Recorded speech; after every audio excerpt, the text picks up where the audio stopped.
ये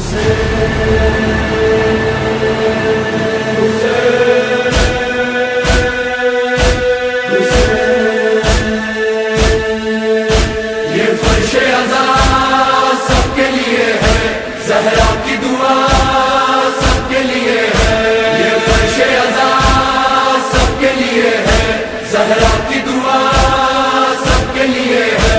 लब्बैक हुसैन लब्बैक, हुसैन लब्बैक, हुसैन लब्बैक, हुसैन लब्बैक, हुसैन लब्बैक, हुसैन लब्बैक, हुसैन लब्बैक। औज़ु बिल्लाहि मिनश शैतानिर रजीम, बिस्मिल्लाहिर रहमानिर रहीम। अल्हम्दुलिल्लाहि रब्बिल आलमीन, व सल्लल्लाहु अला मुहम्मदिन व आलिहि त्तय्यिबीन अत्ताहिरीन अल मासूमीन, व लअनतुद दाइम अला अदाइहिम अजमईन मिनल आन इला क़ियाम यौमिद्दीन। दुरूद भेज दे मोहम्मद व आले मोहम्मद को।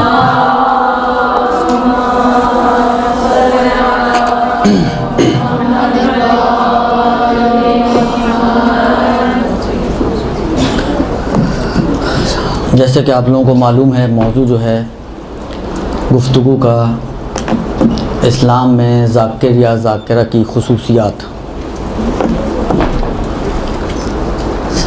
मौजू तो इन्होंने लिख दिया है कि इस्लाम में क्या खुसूसियात है, लेकिन मैं शायद थोड़ा सा उसको वसी कर रहा हूँ कि बिलाखिर उमूमी तौर पर, चाहे इस्लामी नुक्ता निगाह से या अवामी नुक्ता निगाह से, एक ज़ाकिर की क्या खुसूसियात होनी चाहिए। वैसे तो मेरा ख़्याल ये है ज़ाती तौर पर कि इस मौजू पर इतना बोलने की ज़रूरत नहीं है।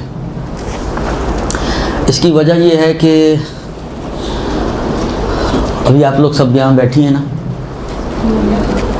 सुन रही हैं, वो क्या तवक्को रखती हैं कि मैं कैसा बोलूँ, क्या बोलूँ, मुझे कैसा होना चाहिए। कुछ तो तवक्कुआत होंगे आपकी, वो वही खुसूसियात हैं, उन्हीं का ख्याल रखें। जब आप ख़ुद बोलने लगें तो उन्हीं चीज़ों का ख्याल रखें कि जो आप लोगों की तवक्को है कि भाई एक बोलने वाला, एक रिसाइटर, मसलन एक मिसाल दूंगा अपनी बात को समझाने के लिए। आखिर में मैं फिर इसी नुक्ते पे आऊँगा, इसको जहन में रखिएगा। ये बात जो मैं इब्तिदा में कर रहा हूँ, ये इंतहा में फिर आएगी। सारी जब खुसूसियात आ जाएंगी उसके बाद फिर आपकी खिदमत में ये अर्ज़ करूँगा मैं तत्बीक के तौर पर।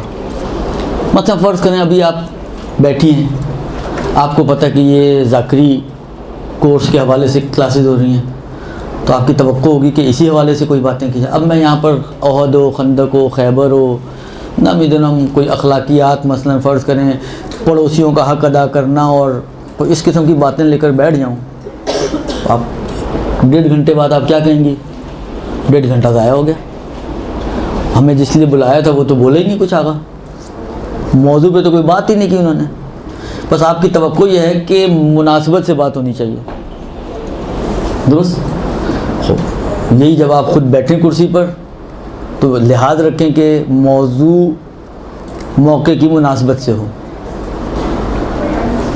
ये पॉइंट्स में आएंगे। मैंने कहा ना कि ये आखिर में फिर तत्वीकी तौर पर ये बात वापस लेकर आऊँगा, ये पॉइंट्स में फिर आएगी भी अलग से।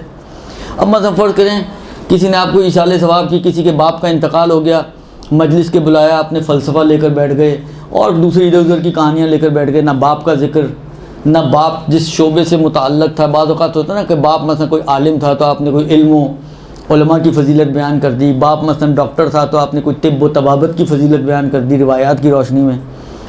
कुछ भी नहीं, ना उसके शोबे के हिसाब से, ना उसकी ज़ात के एतबार से, ना उसके स्टेटस के हिसाब से, आपने बिल्कुल एक नई अलग से कहानियाँ शुरू कर दी।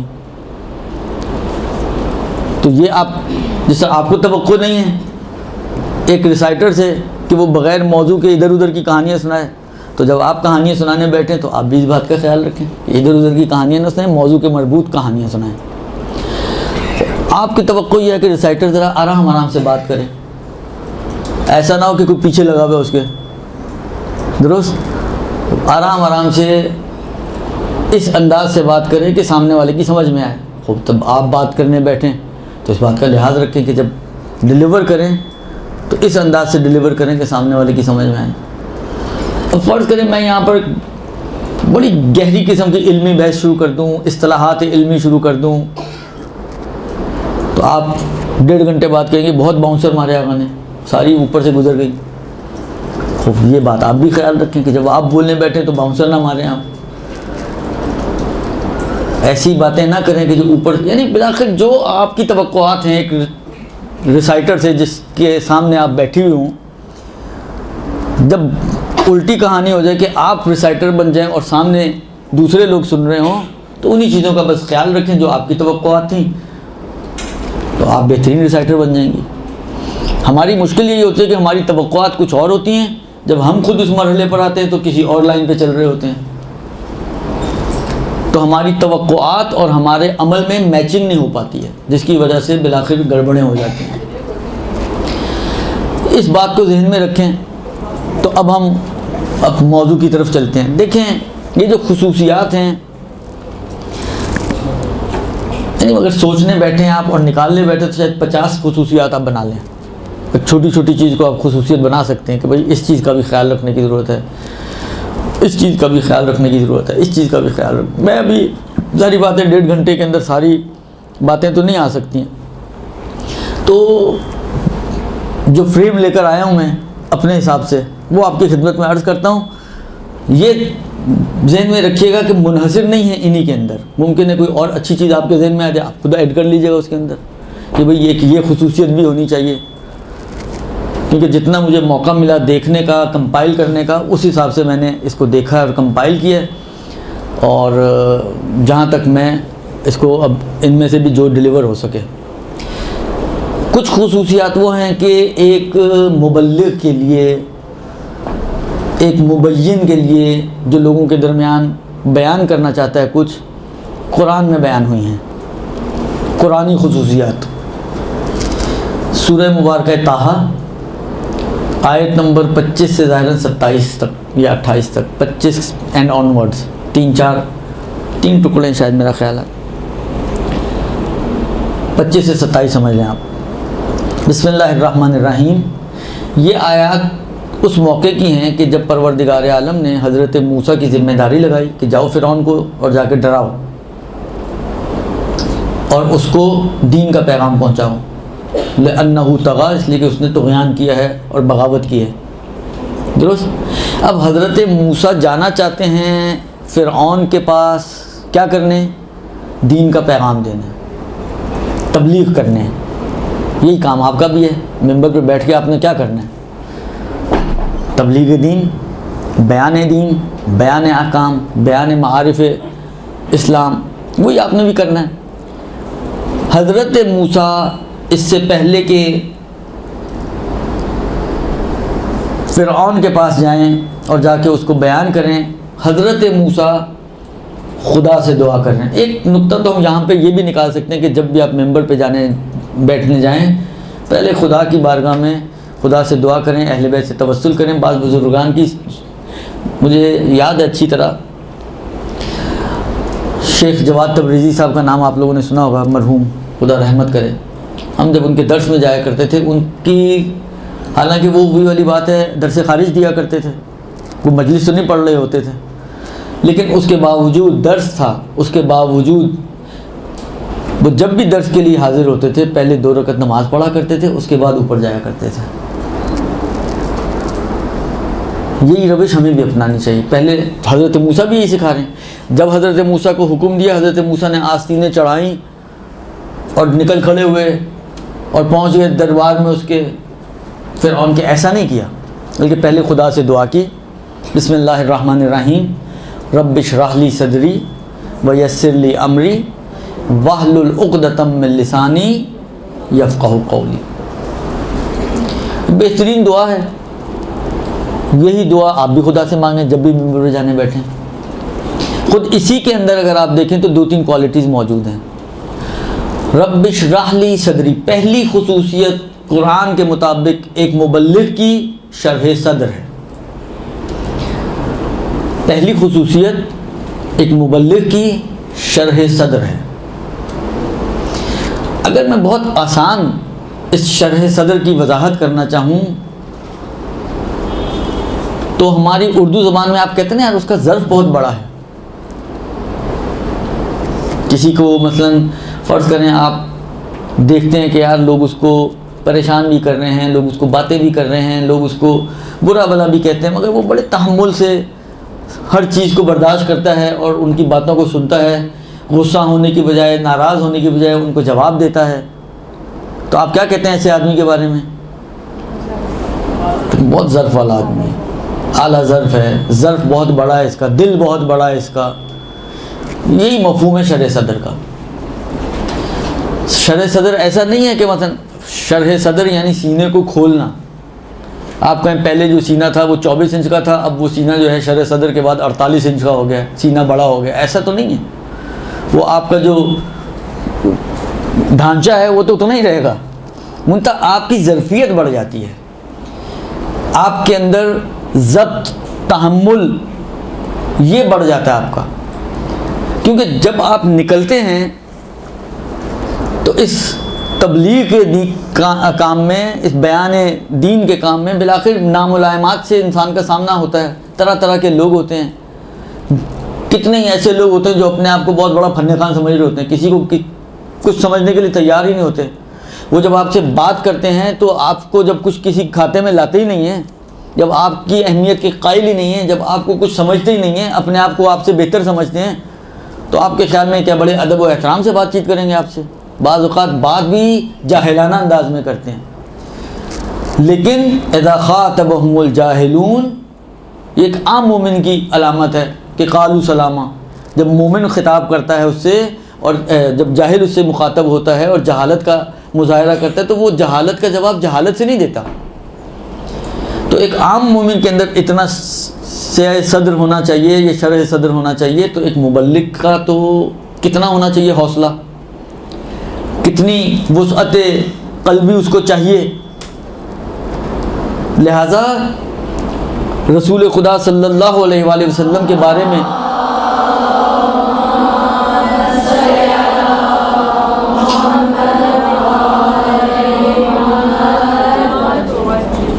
कुरान में यह आयत मौजूद है कि लोग यानी मुशरिकीन इसको एक नेगेटिव वे में पेश किया करते थे रसूल के बारे में कि यार इसको जो जाके बोले सबकी सुन लेता है। और ताबीर जो कुरान की है रसूल के बारे में मुशरिकीन की, वो ये है कि ये कहते हैं कि हुवा उज़ुन, ये कान की तरह है। कान का काम क्या होता है? सुनना। कान सिर्फ सुनता है, कोई रद्द-ए-अमल कान से वजूद में नहीं आता। गाली भी सुन लेगा और मीठी बात भी सुन लेगा, ना मीठी बात पर कोई पॉजिटिव रद्द-ए-अमल देगा, ना गाली सुनकर कोई नेगेटिव रद्द-ए-अमल देगा। कान का काम ही नहीं है रद्द-ए-अमल देना। वो कहते थे रसूल इस कान की तरह है, कुछ अच्छा बोले तो भी सुन लेता है, कोई बुरा बोले तो भी सुन लेता है, बिलाखिर कोई यानी सबकी सुनता है। खुदा ने कहा कि ये हुआ उज़ुन खैर, ये तुम्हारे लिए अच्छा कान है, उज़ुन खैर। यानी ये उसकी कोई बुरी खुसूसियत नहीं है, ये उसके ओहदे का तकाज़ा ये है कि इतनी ज़र्फ़ियत उसमें होनी चाहिए कि वो हर किसी की सुने। सही है, सुनता हर किसी की है, लेकिन बिलाखिर ऐसा थोड़ी कि मानता भी हर किसी की है। तो ये एक अहम खुसूसियत है जो एक मुबल्लिग के अंदर होनी चाहिए। और मैं समझता हूँ कि सारी खुसूसियात में सबसे इम्पॉर्टेंट खुसूसियत ये है, शरह सदर, वुसअत क़ल्बी, ज़र्फ़ियत, जिस तरह से भी आप इसको ताबीर करें, एक ही मफ़हूम व माना है इन बातों का। तो इस किस्म का मुबल्लिग होना चाहिए, क्योंकि आप अब वही वाली बात है, आपकी भी तवक्को ऐसी होती है कि अगर कोई फजूल सवाल भी कर लें तो सामने वाला मसलन जो रिसाइटर है या जो टीचर है आपका, वो आपको डांटे नहीं आगे से। अगर कभी डांटता है तो कैसा फील होता है?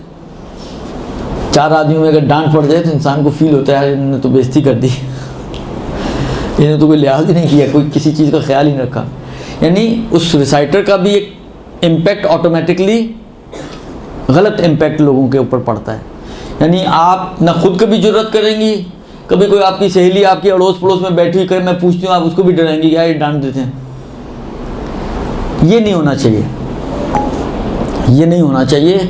एक रिसाइटर के अंदर कमाल तहम्मुल होना चाहिए, कमाल तहम्मुल, जो आपको पैगंबर और आइमा की सीरत में मिलेगा कि कमाल तहम्मुल के साथ लोगों के सवालों के जवाब दिया करते थे।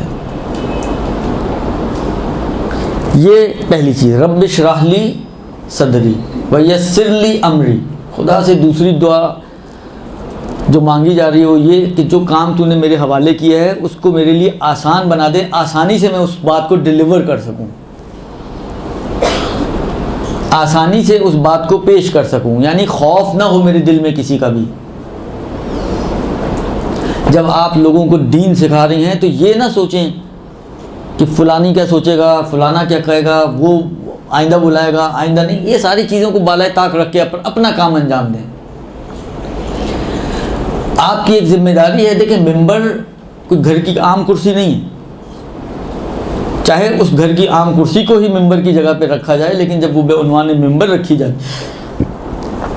जाती है तो उसके अपने तकाज़े हैं। उस वक्त आपके मतलूब और आपकी मोरिद नज़र खुदा और आइमा की हस्तियाँ होनी चाहिए, उनकी खुशनुदी मतलूब होनी चाहिए, ना लोगों की और आवाम की। तो मेरे लिए मेरे काम को आसान कर दे। वहलुल उक़दतम मिन लिसानी यफ़क़हू क़ौली। अब ये वहलुल उक़दतम मिन लिसानी के अंदर एक, क्योंकि हज़रत मूसा दुआ कर रहे हैं ना यहाँ पर, तो इसमें थोड़ी सी तफसीरी बहसें हैं। बाज़ का कहना ये है, अल्लामा तबातबाई ने अल-मीज़ान में इसकी तरफ इशारा किया है। अब मुझे ये ज़हन में नहीं कि ख़ुद भी कायल है या नहीं, लेकिन एक कौल के तौर पर उन्होंने पेश किया है कि हज़रत मूसा अला नबीना अलैहि वसल्लम वो बचपन में एक मरतबा उन्होंने फ़िरऔन की गोद में बैठे थे तो उसकी दाढ़ी खींच ली। बच्चे जिस तरह होते हैं, आखिर माओं को तो तजर्बा है, कभी बाल खींच लेते हैं बच्चे, उसने उनकी दाढ़ी खींच ली। अब जब दाढ़ी खींची, वो बादशाह वक्त है और फ़िरऔन जैसा बादशाह, अना रब्बुकुमुल आला, खुदाई का दावा करने वाला, खुदा की दाढ़ी एक बच्चा खींच ले, उसको बहुत बुरा लगा। तो उसने मारना चाहा उन्हें, तो हज़रत आसिया ने कहा वो बच्चा है, कम अकल है, उसको थोड़ी पता है कि ये काम करने का या नहीं करने का, उसको तो अंगारे और मोती में भी फ़र्क नहीं मालूम। तो उसने कहा चलो ठीक है, अभी आजमाइश करते हैं। हज़रत मूसा के सामने 2 प्लेटें रखी गई, एक में अंगारे, एक में मोती। अब जो अल-मीज़ान में नकल हुआ है वो यही है कि हज़रत मूसा मोतियों की तरफ जाना चाहते थे, मगर जिब्राईल अमीन रुकावट बने और उनका हाथ अंगारों की तरफ बढ़ा और उन्होंने एक अंगारा अपने मुंह में रख लिया।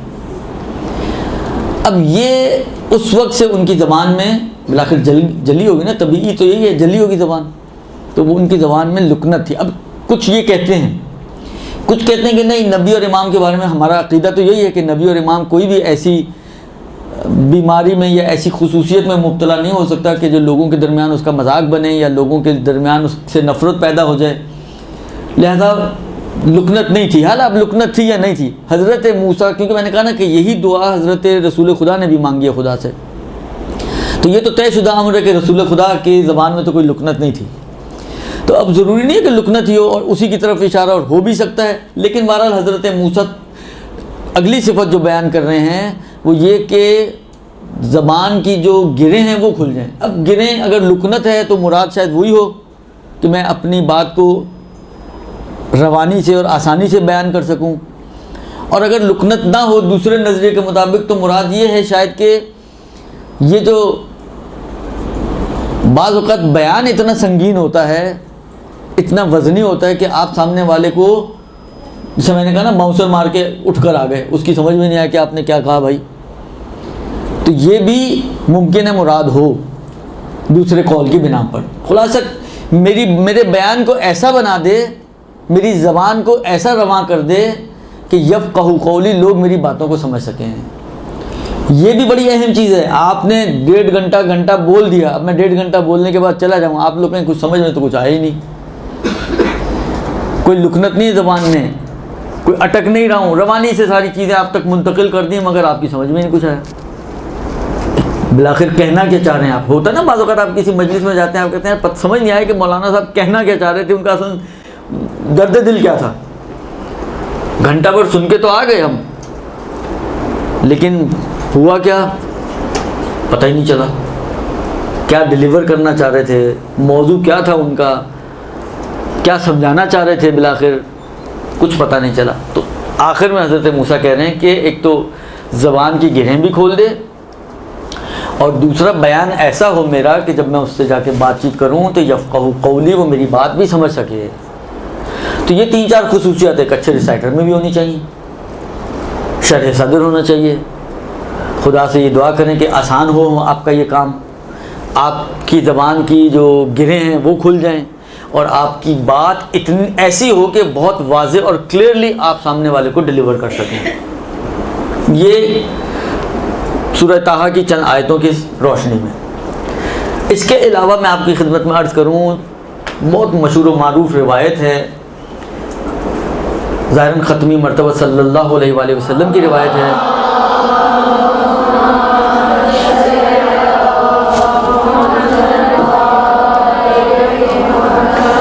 अब फरमाते हैं कि नहनु मुआशरल अंबिया उमिरना अन नुकल्लिमन नास अला क़द्रि उक़ूलिहिम। हम अंबिया के ग्रोह को हुक्म दिया गया है, नहनु मुआशरल अंबिया, हम अंबिया के ग्रोह को उमिरना हुक्म दिया गया है कि अन नुकल्लिमन नास, के हम लोगों से बात करें अला क़द्रि उक़ूलिहिम, उनकी अक्लों के मुताबिक।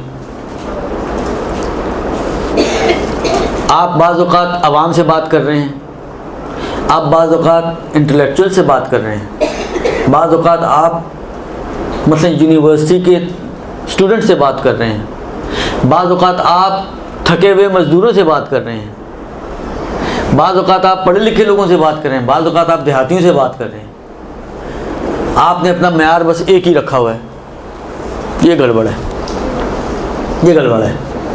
इसलिए कि आपका जो मेयार आपने एक ही लाठी से सबको हाँक रहे हैं, ये गलत है। इसलिए कि आपकी ये बात मुमकिन है एक पढ़ा लिखा तो समझ ले लेकिन एक देहाती ना समझे। मुमकिन है आपकी ये बात मसलन फ़र्ज़ करें आम आवाम ना समझे, ख़ास लोग हों, ख़ास अफराद हों, वो समझ लें। तो इस बात को मद्देनज़र रखते हुए कि लोगों का अक्ली मेंटल लेवल, अक्ली लेवल क्या है, किस लेवल के लोग हैं। बच्चों के साथ बड़ों वाली बातें नहीं हो सकती, बड़ों के साथ बच्चों वाला खेल तमाशा नहीं हो सकता।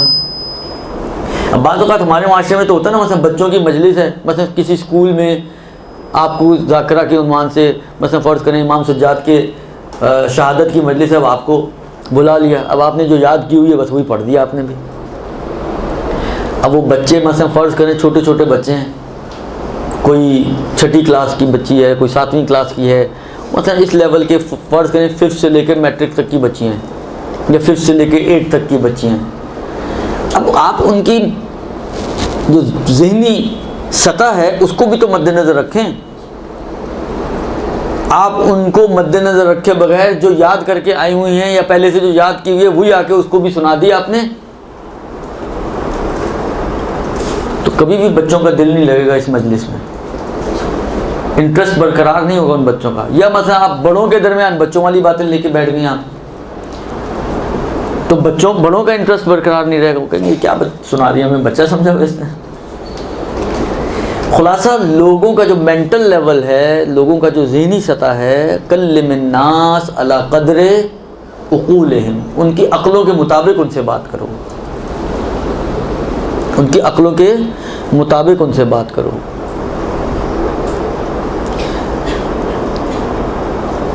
ये 4 चीज़ें हो गई। 5 चीज़ें हो गई। 6ठी चीज़ ये कि बाज़ रिवायतों में वजाहत की है। एक रिवायत 8वें इमाम अली रज़ा अलैहिस्सलाम से नकल हुई है।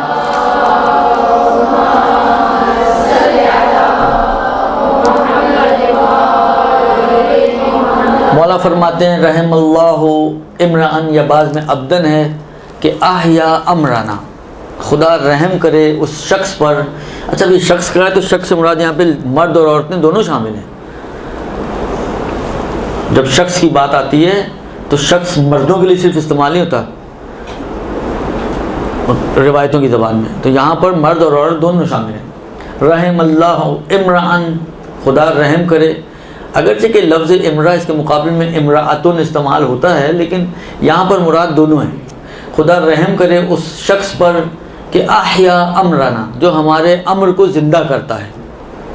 रावी ने सवाल किया कैफ़ा युही अमरकुम, आपके अम्र को कोई कैसे ज़िंदा कर सकता है। यहाँ पर जो अहम नुक्ता है वो ये है कि मौला ने ये नहीं कहा कि अन यतअल्लमन नास, लोगों को सिखा कर, बल्कि कहा कि पहले अन युअल्लिम फिर यतअल्लम, पहले सीखे और फिर सिखाए। हमारे मेंबरों की सबसे बड़ी मुश्किल ये है कि हमारे मर्द हों या ख़वातीन हों, पढ़े बगैर ही मेंबरों पे चढ़ जाते हैं। आप पहले किसी हौजे से पढ़ें। मुझे याद पड़ता है किसी ने नकल किया था कि एक काफ़िला इत्तफाक से अंचोली का ही कोई काफ़िला था, वो गया इराक़ ज़ियारतों के लिए, आगा सिस्तानी की मुलाकात के लिए पहुँचे। उनमें कोई ज़ाकिर था, आगा सिस्तानी को बताया कि ये ज़ाकिर हैं और ज़िक्र करते हैं और मिंबर पे जाते हैं। उन्होंने बड़ी उसकी सराहा तशवीक की, जिसको कहते हैं आफरीन कहा, बिलाखिर उसको थपकी शपकी मारी। तो उन्होंने पूछा कि किस मदरसे में आप पढ़े हो? वो किसी भी मदरसे में नहीं पढ़े। तो वो सारी जो थपकी थी वो उल्टी हो गई। ये नहीं होना चाहिए। आप बिलाखिर अगर पढ़ना चाहती हैं, देखें शौक़ है, ठीक है शौक़ है, तो शौक़ को मतलब फ़र्ज़ करें मुझे शौक़ है मैं अपने मुल्क का दिफा करूं, मैं अपने मुल्क की सरहदों की हिफाजत करूं। अब मैं एक चाकू लेकर या एक कोई टूटी फूटी पिस्तौल लेकर चला जाऊं तो कौन मुझे वहाँ खड़ा रहने देगा? तो भाई शौक़ है ना, तो शौक़ पूरा करने का एक तरीका है। वो तरीका है कि पहले जाएं फ़ौज में भर्ती हों, उनके रगड़े खाएं, दुरुस्त ट्रेनिंग हासिल करें, और फिर जब आप उस लेवल तक पहुंच जाएं कि इस काबिल हो जाएं कि आप सरहदों की हिफाजत कर सकते हैं, तो फिर आपकी पोस्टिंग वो खुद करेंगे यहाँ पर। फिर आपको आना नहीं पड़ेगा, वो खुद भेजेंगे आपको। तो हर चीज़ का एक प्रोसेस होता है ना, एक प्रोसीजर होता है हर चीज़ का। दीन हमारा इतना मजलूम है कि कोई प्रोसीजर ही नहीं है। मैं एक दफ़ा शायद दुबई शारजा में था या मस्कत, पता नहीं, बिलाखिर कहीं बाहर खलीजी ममालिक में कहीं गया हुआ था। किसी ने मुझे बताया कि फ़लाँ साहिबा हैं, वो प्रोफेसर थी यूनिवर्सिटी से और अब फारिग हो गई, तो उन्होंने तफसीर लिखनी शुरू कर दी है। तो इन्ना लिल्लाह नहीं होगा इस दीन का। तो कुरान, खुदा कहते हैं कुरान इतना बाअज़मत और इतनी बाअज़मत किताब है कि लौ अंज़लना हाज़ल कुरान अला जबलिन लरअयतहु खाशिअन मुतसद्दिअन मिन खशियतिल्लाह। इतना यानी इतनी वज़नी किताब है, वज़नी अपनी मानवियत के एतबार से, अपनी हकीकत के एतबार से। वैसे आप में यार तो बच्चा भी उठा लेता है कुरान, कौन सा वज़न है इसके अंदर? ये इसके ज़ाहिरी वज़न की बात नहीं हो रही, इसकी हकीकी वज़न की बात हो रही है। इतना वज़नी है कि अगर ये पहाड़ों पर नाजिल हो तो तुम पहाड़ों को देखो कि मुतसद्दिअन मिन खशियतिल्लाह, खौफ खुदा से वो बिखर जाएं। इतनी वज़नी किताब, इतनी मानवी किताब, और हमारे यहाँ हर बंदा उसकी तफसीर लिए बैठा है। भैया खुदा ने उसके लिए ख़ास मुफस्सिर करार दिए हैं अहले बैत अलैहिमुस्सलाम को, जिनको मासूम बनाया है कि ला यमुस्सुहु इल्लल मुताहरून, कि फ़कत यही हैं जो कुरान की हकीकत को समझ सकते हैं। यहाँ पे हर दूसरा आदमी पढ़ा हो ना पढ़ा हो, जिसको इतनी सी फुर्सत मिलती है उसको शौक़ चढ़ता है। और कमाल ये है कि हम लोग बग़ैर प्रोसीजर के उस शौक़ को पूरा करने के चक्कर में होते हैं। ये काम ना करें आप लोग। मौला कहते हैं हमारे अमर को एहया करो। ये मजलिसें, ये दरसी महफिलें, ये सब एहयाए अमर का मिसदाक हैं। हमारे अमर का एहया करो, खुदा तुम पर रहम करेगा। मुंता अब आप कहें यार मौला ने कहा है खुदा तुम पर रहम करेगा, एहयाए अमर करो, चलो जी एक किताब उठाई और कल से मजलिसें पढ़ना शुरू कर दी। इस तरह नहीं होता।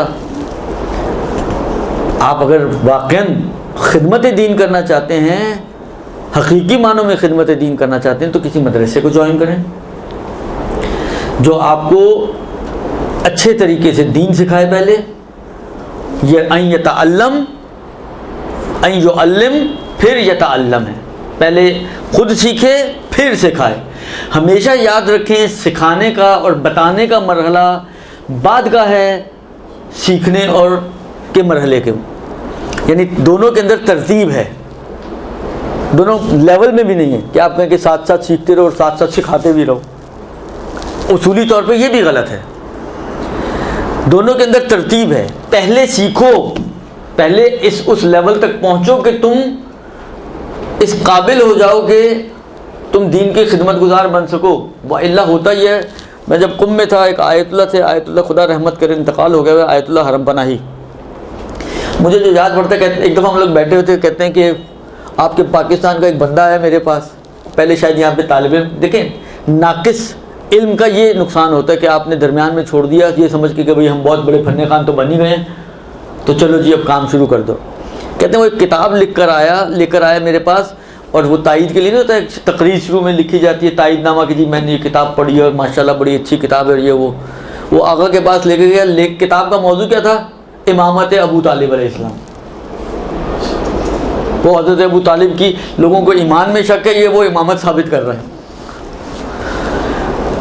ये होता है नाकिस इल्म का नतीजा। तो आपको खुद पता ही नहीं कि आप हैं किस वादी में, क्या करना है, क्या साबित करना है, क्या साबित करने जा रहे हैं। लिहाजा पहले इल्म हासिल करें, पहले सीखें, फिर ये मिंबर रसूल है। आप जिस मिंबर पे जाकर बैठना चाह रहे हैं वो गोया आप रसूल की जगह पे बैठना चाह रहे हैं। तो सही है, रसूल जितना इल्म तो कोई हासिल नहीं कर सकता, रसूल जितनी मालूमात तो किसी के पास नहीं हो सकती, लेकिन बिलाखिर कुछ तो हो, कुछ ढंग से सीखें तो सही। पहले आप किसी मदरसे को ज्वाइन करें, आप इल्मी मदरसे को, मदरसा इल्मिया, और पहले इल्म हासिल करें, और उस इल्म हासिल करने के बाद फिर मिंबर पर बैठने की जुर्रत करें। उससे पहले ये जुर्रत आप में नहीं होनी चाहिए। अच्छा, ये बात आप समझिएगा, मैं देख रहा हूँ बात चेहरे बिगड़ते हुए, बनते हुए, कि ये तो हम जाकिर बाबा बनने आए थे, ये तो बिलाखिर काम ही उल्टा हो गया। लेकिन बिलाखिर मेरे को जो मौजू दिए, मैं तो मजबूर हूँ ना, मुझे तो ये बातें करनी है, मौजू ही ऐसा है। अब देखें, दो चीज़ें होती हैं इस किस्म की बातों के, दो रद्द-ए-अमल हो सकते हैं, दो इफ़ेक्ट्स हो सकते हैं। एक ये कि आप बददिल हो जाएं, क्या छोड़ो अगली क्लास में आप सब गायब, आगा ने तो कमर ही तोड़ दी, उन्होंने तो हिम्मत ही हमारी तोड़ दी, तो छोड़ दो, जब बैठना ही नहीं है तो फिर क्यों बैठ के 1.5 घंटा लगाएं हम। एक रद्द-ए-अमल ये हो सकता है। एक रद्द-ए-अमल जो होना चाहिए उसूली तौर पे वो ये हो सकता है कि आप ये अज़्म करें कि ठीक है, इन क्लासों को हम चलाएंगे, इन क्लासों के बाद हम किसी मदरसे में दाखिला लेंगे, और हम तरीके से, वही वाली बात है, अगर फ़ौजी बनना है तो फ़ौजी बनने का ये मतलब नहीं कि आप चाकू पकड़ें और एक पिस्टल टीटी खरीदें मार्केट से और चली जाएं फ़ौज के अंदर। कोई भी आपको फ़ौजी सुफूफ में कोई भी आपको एक्सेप्ट करने के लिए तैयार नहीं होगा। एक छोटा सा जो सिपाही होगा ना, वो भी आपको बाहर निकाल देगा, चलो भाई यहाँ से, ये तुम्हारी जगह नहीं है। दुरुस्त, इसलिए कि आप प्रॉपर चैनल से गई नहीं हैं, आपने प्रॉपर प्रोसीजर अपनाया ही नहीं है। अगर वाकई शौक़ है तो शौक़ का मतलब ये है कि फिर आप प्रॉपर चैनल की तरफ जाएं, ना ये कि आप कहें कि छोड़ो यार, ये तो आगा ने ऐसी बातें करते हैं कि दिल ही तोड़ दिया। दिल ना तोड़ें, दिल को मजबूत करें, और दिल को इस बात पर राज़ी करें कि मुझे अगर वाकई खिदमत दीन करनी है और मुझे वाकई मिंबर पर बैठना है तो हक़ के मिंबर मुझे अदा करना होगा, और उसके लिए मुझे बहरहाल एक दीनी मदरसे में दाखिला लेना होगा। ये इसका आसान हल है। पहले वाला हल वो हल नहीं है उसका, वो तो राह फरार है। हल इसका ये है कि आप ये इरादा करें कि अब हम इसको प्रॉपर तरीके से सीखेंगे। भाई करना है ना, एक शौक़ है ना, करना है ये काम, अच्छी बात है, बहुत अच्छी बात है। वाकई हमारे पास अच्छी ज़ाकिरात की कमी है, जो वाकई दीनदार भी हों, अभी खुसूसियात और अगर आ गई तो देखते हैं, वाकई दीनदार भी हों और अच्छे अंदाज से लोगों तक दीन पहुंचा भी सकें। वाकई कमी है हमारे पास। हमारे पास तो ज़ाकरी के नाम पर लोग अपने नज़रियात, अपनी कहानियाँ, और आखिर मैं बात में बोलना नहीं चाहता कि बात शख्सियतें प्रोमिनेंट हो जाती हैं, इसलिए मैं नहीं बोलना चाह रहा, लेकिन बिलाखिर दंगल बनाया हुआ हमने मिंबर को।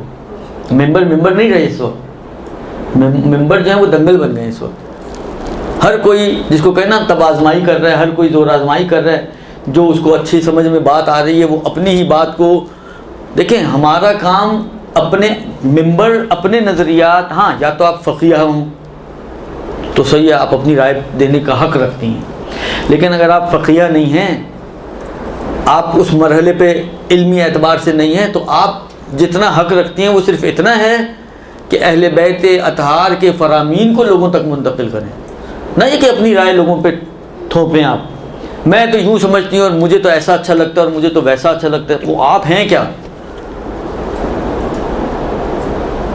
आपकी अपनी ज़ात की तो कोई अहमियत नहीं है ना। असल अहमियत उन चीज़ों की है कि जो आप कोट कर रही हैं वो फरामीन अहले बैत होने चाहिए, वो कुरान होना चाहिए। आप बाज़ लोगों की तकरीरें उठा के देखें, सिर्फ एक उसमें आयत होती है, वो जो सरनामे में उन्होंने पढ़ी होती है, उसके अलावा कोई कहीं आयत ही नहीं आती।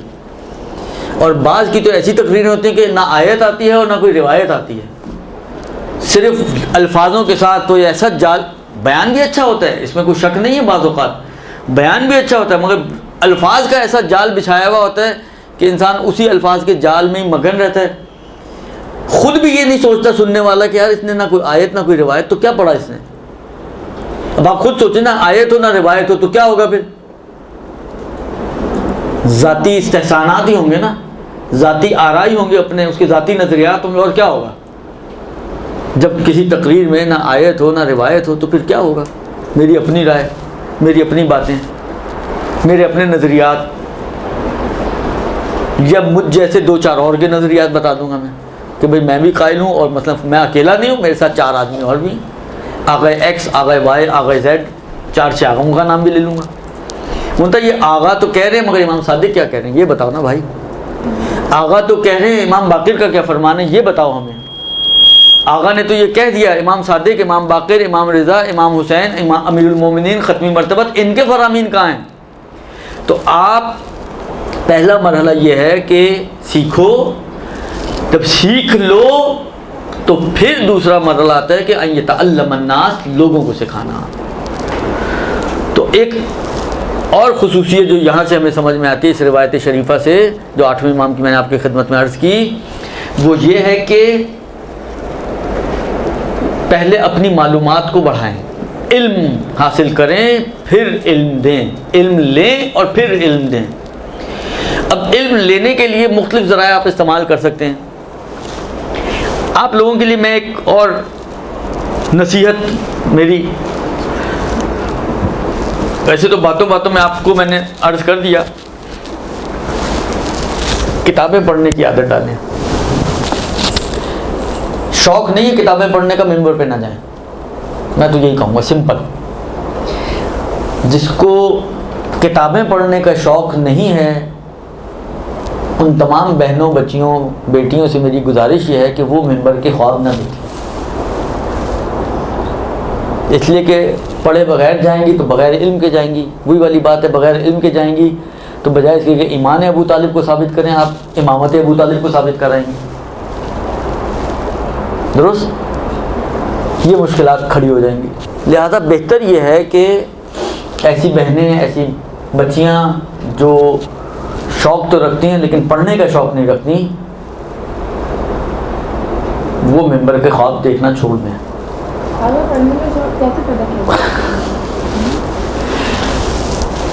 अच्छा, मेरा इन्होंने सवाल जो पूछा है कि शौक़ कैसे पैदा किया है, मैं आपको बताऊं मेरा अपना ख्याल, मेरे यहाँ पे ये कोई वही आयत रिवायत तो नहीं है, लेकिन मेरा ज़ाती जिसको कहें मुशाहिदा या मेरी अपना एक व्यू है कि हमारी रीडिंग की स्पीड स्लो है, इस वजह से हम पढ़ने से भागते हैं।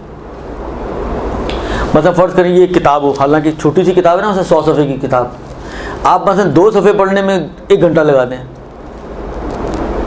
कभी भी आपको शौक़ से नहीं पढ़ेंगी, कोफ्त होगी, आप छोड़ ही देंगी। लेकिन जिनकी रीडिंग की स्पीड अच्छी है वो आमतौर पर शौकीन होते हैं पढ़ने के, इसलिए कि वो इस किताब को मतलब आधे घंटे में ख़त्म कर लेंगे। अब रीडिंग स्पीड बढ़ाएं आप लोग। उसके ईरान में तो मैं जब था तो वहाँ देखता था मुख्तलिफ कोर्सेज़ होते हैं रीडिंग स्पीड बढ़ाने के। अब अल्हम्दुलिल्लाह गूगल अलैहिस्सलाम आपके पास मौजूद है, लोग गूगल पे बैठ के अंग्रेज़ी सीखते हैं, लोग गूगल पे बैठ के अरबी सीखते हैं। आप ढूंढें तो कोई ना कोई ऐसी चीज़ मिलेगी आपको कि रीडिंग स्पीड कैसे बढ़ाई जाए, how to improve our reading, इस टाइप पे कुछ टाइप करके देखें, कुछ ना कुछ तो आएगा। दुरुस्त, फिर उन टिप्स पे काम करें आप, वो जो टिप्स दी जाती हैं उन टिप्स पे काम करें। जब आपकी रीडिंग स्पीड बढ़ेगी ना, मेरा ज़ाती ख्याल ये है कि ये मुश्किल आपकी खुद ही हल हो जाएगी। ये कोफ्त हमारी, उसकी सबसे बड़ी वजह यही है कि हम लोग पढ़ने से जो घबराते हैं, इसलिए कि स्पीड अच्छी नहीं है हमारी। ये किताब जो आधे घंटे की किताब है, अगर आपको 4 दिन में ख़त्म करें आप इस किताब को, तो कहाँ आपका दिल लगेगा इस किताब में? कभी भी दिल नहीं लगेगा। लिहाजा अपनी रीडिंग स्पीड को बढ़ाएं तो आपका इंशाल्लाह ये मसला हल हो जाएगा। दोस्त, उसके लिए फिर आप गूगल से मदद लें। मैंने कहा ना, ईरान में कोर्स होते हैं इस किस्म के। अब यहाँ पे मुझे नहीं मालूम कि ऐसा कोई कोर्स वोर्स होते हैं नहीं होते हैं। हमारे माशरा हमारा बात चीज़ों में बहुत पीछे है, लेकिन बहरहाल ईरान में ये चीज़ें काफ़ी अवेलेबल होती हैं। हम लोग जो मदरसे में किताबें पढ़ते हैं जैसे फ़लसफ़ा, मंतिक, इसको हम मजलिसों में कैसे लाएं? यानी कि इस्तदलाली पढ़ लिया, लेकिन वो उन्वान मौजू बनाने का अभी तक हुनर नहीं आया। देखें, मसला ये कि फ़लसफ़ा कभी भी आप मजलिस में नहीं ला सकते, है ना। वो फ़लसफ़ा आपको पॉलिश करने के लिए है, वो आपके जहन को खोलने के लिए है, आपके लिए बातों को वाज़ेह करने के लिए है। दुरुस्त। मतलब किसी किताब में फ़र्ज़ करें आप अगर मुताहरी की कोई किताब पढ़ती हैं, फ़लसफ़ी आदमी थे, उन्होंने कोई मतलब बयान किया है, मसलन फ़र्ज़ करें उन्होंने कहीं इल्म हुज़ूरी और इल्म हुसूली की कोई बात की है, तो ये इल्म हुज़ूरी और इल्म हुसूली आप आवाम को सिखाएंगे तो वो तीनों बैठे रहेंगे, या बैठे रहेंगे या जैसे भी बात ऊँग रही हैं वैसे ऊँगते रहेंगे। दुरुस्त। दो में से एक ही काम करेंगे। वो आपके लिए कि आपको अंदाज़ा हो जाए कि ये क्या कह रहे हैं, फिर आप उसको उस लहजे में नहीं बताएंगे कि इल्म हुज़ूरी क्या है और इल्म हुसूली क्या है। आप उसको कन्वर्ट करेंगी अवामी ज़बान में और उसको अवामी हिसाब से बयान करेंगे। अभी आगे पॉइंट आ रहे हैं। दुरुस्त जी। कुछ उलूम जो पढ़ाए जाते हैं हमारे मदरसों में वो अवामी उलूम नहीं होते हैं, वो आपके लिए होते हैं, आपको पॉलिश करने के लिए होते हैं, आपके जहन को खोलने के लिए होते हैं, आपको मतलब को लेने और मतलब को देना सिखाने के लिए होते हैं। दुरुस्त। वो उसका काम सिर्फ उसी हद तक होता है। उसको आप कहें जी मैं कैसे मौजू बनाऊँ, वो मौजू बनते ही नहीं है, वो अवामी मौजूआत ही नहीं है, तो फिर कैसे बनेंगे मौजू। लिहाजा वो इल्मी मौजूआत हैं, वो उलमा के लिए हैं या आप जैसे तुल्लाब के लिए हैं कि जो सीख रहे हैं इनको। दुरुस्त हो। बस किताबों को पढ़ने की आदत डालें। हमेशा याद रखें, पढ़े बगैर बयान ना करें आप। कोई भी वाक़या है आपने किसी मजलिस में सुना, बहुत अच्छा लगा, आपका दिल चाह रहा है बयान करना, ना करें ऐसे बयान, सुन के बयान ना करें, पहले ढूंढें उस वाक़े को। क्योंकि देखें बाद हमारे अहले मेंबर माशाल्लाह जिसको कहते हैं ना, वो इस अंदाज से वाक़यात को पेश करते हैं कि जब आप जाके किताबों में ढूंढते हो वैसे मिलते ही नहीं है। वो अपने पास से उन्होंने इतना कुछ उसके अंदर डाला हुआ होता है कि वो एक जिसको कहना ड्रामेटाइज किया हुआ होता है उसको, वो 10 चीज़ें उन्होंने अपने पास से उसमें डाली हुई होते हैं। अब फर्ज करें आपने उन्हीं का सुन के कुछ बोल दिया, किसी ने किसी जुमले को पकड़ लिया, आप कहें जी इसका क्या रेफरेंस है, अब आप कहेंगी क्या कहेंगी, मैंने फलानी जाकिरा से सुना था। तो सुनाना तो कोई रेफरेंस थोड़ी होता है। कोई फलानी जाकिरा कोई जानते ही नहीं उस जाकिरा को, तो क्या रेफरेंस बना। आप फिर भी किसी बड़ी शख्सियत का नाम लें, जी मैंने ज़ीशान साहब से सुना था, मैंने सादिक साहब से सुना था। अव्वल तो मैं कहता हूँ ये भी रेफरेंस नहीं बनता, ये भी रेफरेंस नहीं है। रेफरेंस अगर है तो किताब है आपके लिए, किताबें पढ़ने की आदत डालें, पढ़ें फिर नकल करें, बगैर पढ़े कोई चीज़ नकल ना करें और कोट ना करें। जी ऐसे उलमा हो जिनका हमें यकीन हो कि वो अपनी हद तक सही है, मालूमात बढ़ाने की हद तक सही है, लेकिन कोट करने जब आप देखें मिंबर के तकाजे कुछ और हैं, उधर बैठने का तकाजा कुछ और है, इधर बैठने का तकाजा कुछ और है। उधर बैठकर आप ये काम कर सकते हैं कि आपने सुना, अच्छा लगा आपको, सही है, आप उस पर अमल करना चाहें आप अमल भी कर लें। लेकिन जब आप यहाँ आके बैठती हैं तो आपको जो बात करनी है वो इतनी मुहकम और मजबूत होनी चाहिए कि किसी को उसके अंदर कीलो काल की कोई गुंजाइश ना निकले, कोई आपका गिरेबान ना पकड़ सके। मैं आपकी खिदमत में अर्ज़ करूँ, अब बात आई है इसलिए मैं आपको एक बात शेयर करता हूँ। मैं पंजाब गया हुआ था खमसे के लिए, चन्नौट साइड पे। बहुत मशहूर आपका वाक़या है कि मौला के फ़ज़ाइल के अंदर एक फजीलत जिक्र की जाती है कि मौला जो है उस्ताद जिब्राइल थे। दुरुस्त। फ़ज़ाइल पढ़ रहा था, पढ़ दिया मैंने भी। अब जब पढ़ दिया तो एक बाद में मजलिस के बाद मेरे पास आया, कहता है कि ये आगा आपने जो ये पढ़ा, अब वही वाली बात है, ये मैंने भी बहुत सुना हुआ था, बचपन से सुनते आ रहे हैं ये चीज़। तो वो इत्तफाक की बात है कि कहीं नज़र से गुजरा नहीं था मेरे, लेकिन जब बोल रहा होता है इंसान तो जोश में होश थोड़ी होता है कोई, वो भी फ़ज़ाइल पढ़ रहा हो, पढ़ दिया मैंने भी। वो आया मेरे पास कि इसका क्या रेफरेंस है, ये आपने कहा वो जो कैसे थे उस्ताद जिब्राइल के, बेटा मरवा दिया इसने तो। अब मैं गया हुआ था वहाँ पे, किताबें तो मेरी यहीं हैं, मैंने कहा चलो इंशाल्लाह कल बताता हूँ तुम्हें। अभी तो मुझे याद नहीं, मैंने कल बताता हूँ। मैं गया इत्तेफाक से, मैंने कंप्यूटर पे अपना वो कंप्यूटर पे बैठा, मैंने गूगल पे डाला ये, तो इत्तेफाक से एक किताब का रेफरेंस निकल आया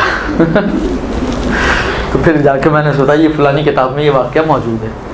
तो कहने का मकसद ये है कि देखें, अब मैं उसको कहूँ जी मैं बचपन से सुनता आ रहा हूँ, तो उसने कहता है वो सुनी सुनाई बातें तो हमारे पास भी बहुत सारी हैं। अगर आपसे भी हमने सुनी सुनाई बातें, यहाँ पर इतना बड़ा मामा आपने लगाया हुआ है और आपसे सुनी सुनाई बातें ही सुननी है, तो वो तो हमारे पास भी बहुत सारा ज़ख़ीरा, शायद हम आपसे ज़्यादा आपको सुना सकते हैं। आप तो एक आदमी, हम तो 10 को सुनते हैं, तो 10 की मालूमात हमारे पास मौजूद है, तो हम तो आपको आपसे ज़्यादा सुना सकते हैं। तो बात तो सही है उसकी।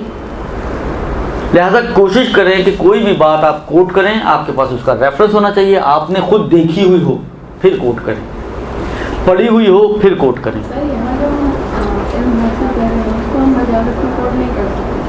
देखिए, कोट ना कर सकने की बात नहीं है, करने को कर सकते हैं आप, क्यों नहीं कर सकते। लेकिन अगर आप एक जिसको मजबूत अहले मिंबर बनना चाहते हैं, तो उसका तरीका है कि यहाँ की भी बातों को आप जाके देखें किताबों में। इन्होंने अपनी जेब से तो नहीं निकाली हुई ना कहीं किताबों में तो होंगी। जब इनको मिल सकती हैं तो आपको भी मिल सकती हैं, तो ढूंढें, देखें, फिर पढ़ें। कहने का मेरा मकसद ये है कि सुनी सुनाई बातों को मजलिसें ना बनाएं। इधर से मजलिस सुनी, उधर जाके डिलीवर कर दी, ये काम ना करें। दुरुस्त खुद तैयार करें और किताबों से तैयार करें, मेहनत करें। पका पकाया खाने का वो मज़ा नहीं जो मेहनत करके पका के खाने का मज़ा है। दुरुस्त, लिहाजा मेहनत करें, मजलिस बनाएं, किताबें खंगालें और फिर उसको जाके डिलीवर करें।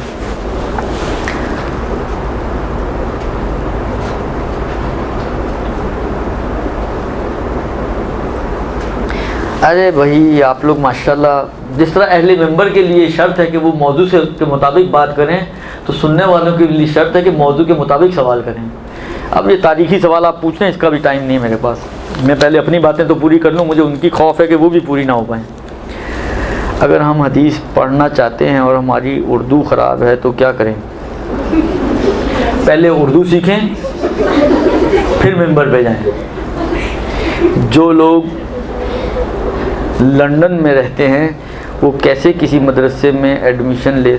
आजकल तो ऑनलाइन मदरसे भी चल रहे हैं। जामे मुस्तफ़ा जो ईरानी वो इदारा है, उनका ऑनलाइन सिस्टम मौजूद है और बहुत सारे मदरसे ऑनलाइन काम कर रहे हैं। देखिए, मसला ये है कि हम लोग चाहते हैं कि बिस्तर पे लेटे लेटे सारे काम हमारे हो जाएं।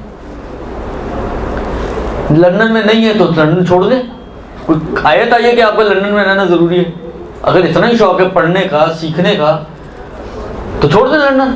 हम पढ़ाई के लिए लंदन की कुर्बानी नहीं देंगे, तो फिर बैठे रहे वहीं पर ही, फिर शौक छोड़ दें अपना।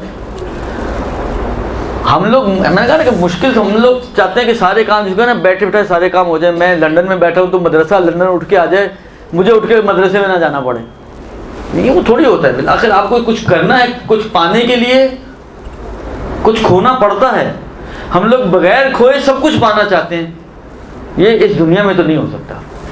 शायद जन्नत में ऐसा हो जाए, लेकिन इस दुनिया में वो जन्नत में भी अगर पहुंच गए तो, वरना इस दुनिया में ऐसा नहीं होता कि बगैर खोए आपको सब कुछ ही मिल जाए।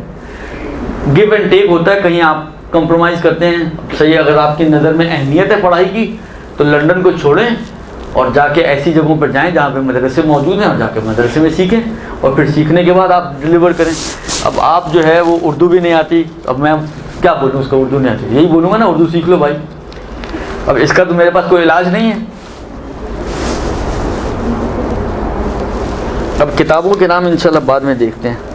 पढ़ने का शौक़ हो लेकिन ज़ाकरी का शौक़ ना हो, खूब सही है। पढ़ने का शौक़ हो, ज़ाकरी का शौक़ ना हो तो कोई हर्ज नहीं है। पढ़ें, आप अपनी मालूमात बढ़ाएं, अपने लिए पढ़ें, दूसरों के लिए ना पढ़ें, आप तो अपने लिए पढ़ें। हम लोग तो, ये भी एक हमारा कमाल है माशाल्लाह कि हम लोग काम ही दूसरों के लिए करते हैं।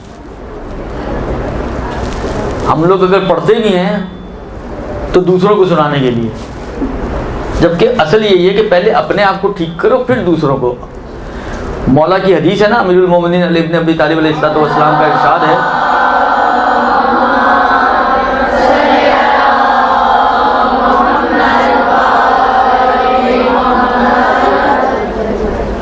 कि जो शख्स ये चाहता है कि अपने आप को दूसरों के लिए इमाम बनाए, यानी दूसरों का लीडर बने तो फल यब्दा बिनफ्से, उसे चाहिए कि पहले अपने से शुरू करें। पहले खुद साजी है, फिर दीगरान साजी है।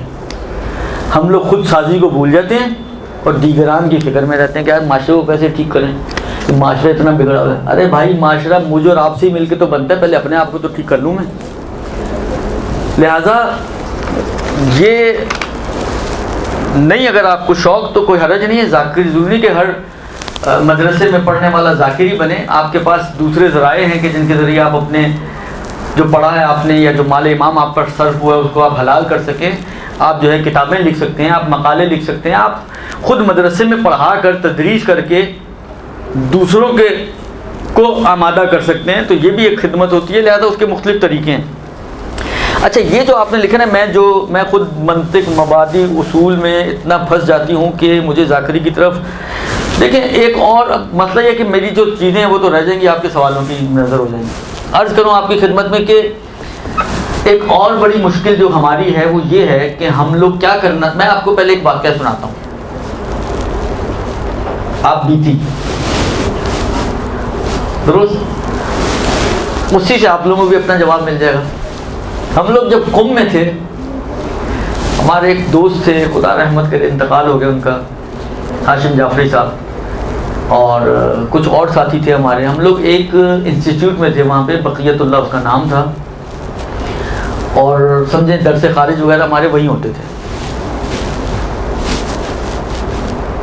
अच्छा, वो एक समझे एक इंस्टीट्यूट है ना, जैसे आपका यहाँ होता होगा, मसलन फ़र्ज़ करें आपको बोलते होंगे नोट्स बनाएं या लिखें या बिलाखिर जो भी सिलसिला है, फिर इम्तिहान वगैरह होता होगा। तो वहाँ पे भी एक इंस्टीट्यूट था, उनके पास अल्लाह आपको नेकी दे, वो हमें रिसिट करते थे कि दरसों को आप लिखा करो, थीसिस जमा किया करो, इस तरह की चीज़ें वो।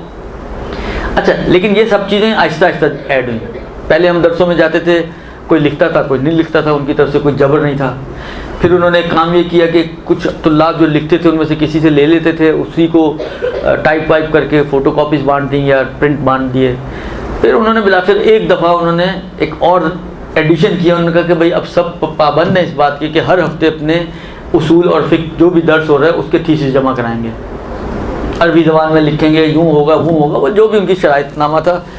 अब हर हफ्ते सबको, पहले क्या हो रहा था, पका पकाया मिल रहा था ना, एक ने लिखा, उन्होंने ले लिया मुअस्ससे वालों ने, और टाइप करके फेयर करके बाकियों ने उसी से प्रिंट निकलवा लिया। सबको पका पकाया मिल रहा था, सब खा रहे थे मज़े से, उसी में से इम्तिहान दे देते थे।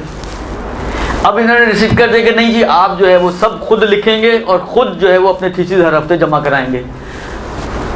और एक एक सब के ऊपर उन्होंने एक क्लास होती थी, क्लास के बाद उन्होंने एक और समझे एक सेकंड उस्ताद के तौर पे एक उस्ताद मुकर्रर किया कि जो दर्स अभी आप पढ़ते हो यहाँ पर, शाम तक आप उसको तैयार करो, और अब वो जो दूसरा उस्ताद है, आपकी क्लास एक दूसरी क्लास होगी, उसको सुनाओ जाके, फिर वो देखेगा कि आप सही समझे या सही नहीं समझे। अब कितना काम बढ़ जाता है इंसान का। अच्छा, हमारे जो अपना टोला था एक दोस्तों का, उसमें कुछ ऐसे अफराद थे कि जो मुहर्रम है, रमज़ान है, तो वो उसमें जाया करते थे तबलीगात पर। तो उनके लिए ज़रा मुश्किल हो गई ना, इतना सारा काम ये करेंगे। तो वही जिस तरह इन्होंने कहा कि मैं मंतिक उसूल वगैरह में इतनी फंस जाती हूँ कि ज़ाकरी की तरफ टाइम ही नहीं जाता। तो उनका भी मतलब ये होगा कि जब सारा हम यही करते रहेंगे तो वो कब मजलिसें तैयार होंगी और कब जो है वो बाकी काम होंगे, तो परेशान। हमने सोचा आपस में कि चलो हम चल के आगा से बात करते हैं कि भाई हम लोग तो इस तरह करते हैं, तो हमारे लिए तो बड़ी, आपने इतनी सख्तियाँ कर दी हैं तो ये तो बड़ा मुश्किल हो गया, या तो हम छोड़ दें फिर, और या फिर आप भी कोई रिलैक्सेशन दे दें, हमें कोई खुसूसी किस्म की सहूलत मिल जाए। 3-4 अफराद थे, हम लोग गए आगा के पास, टाइम लेके हम लोग पहुँचे उनके पास। अच्छा, बाज़ औक़ात होती है ना, जब मैं पहुँचे हैं ना वहाँ पर, जस्ट वहाँ पहुँचते मुझे एकदम क्लिक हुआ कि आगा एक सवाल करेंगे और ये पूछेंगे आगा, और यही हुआ। जब हम वहाँ पहुँचे, अपना मुद्दा आगा की खिदमत में पेश किया कि भाई ये मुश्किल हो गई, आपकी इन शराइत से तो हमारे लिए बड़ी परेशानी हो गई है। आगा ने एक सवाल किया, कहा ये बताओ कि हौज़े में दर्स कितने दिन होता है? हौज़े में मैक्सिमम दर्सों की मिकदार है 100 दिन। हौज़े के जो दर्स होते हैं, रेगुलर दर्स, 100 दिन। ये भी ज़्यादा बोल रहा हूँ, कम ही होते हैं। हालांकि 100 दिन, साल में दिन कितने होते हैं? समझ में आया कुछ? आया समझ में कुछ? नहीं समझ में आया? हमारी जो मुश्किल है वो ये है कि हम उन्हीं दरसी दिनों में सारे काम करना चाहते हैं कि मैं जब मदरसे जा रहा हूँ उसी मदरसे वाले दिन में मैं अपनी 2-4 मजलिसें भी बना लूँ, तो फिर यही होगा ना, या मैं मदरसे का पढ़ूंगा या मजलिसों का पढ़ूंगा। ये पढ़ूंगा तो वो इफेक्ट होगा, वो पढ़ूंगा तो ये इफेक्ट होगा। मदरसे कितने दिन होता है? अभी भी मैं मदरसा चलाता हूँ ना, मेरा एक मदरसा है, लड़कियों का भी है लड़कों का भी है मदरसा। मदरसे में कितने दिन हम लोग पढ़ाई करते हैं? आधा साल पढ़ाई नहीं होती है, आधा साल पढ़ाई नहीं होती है।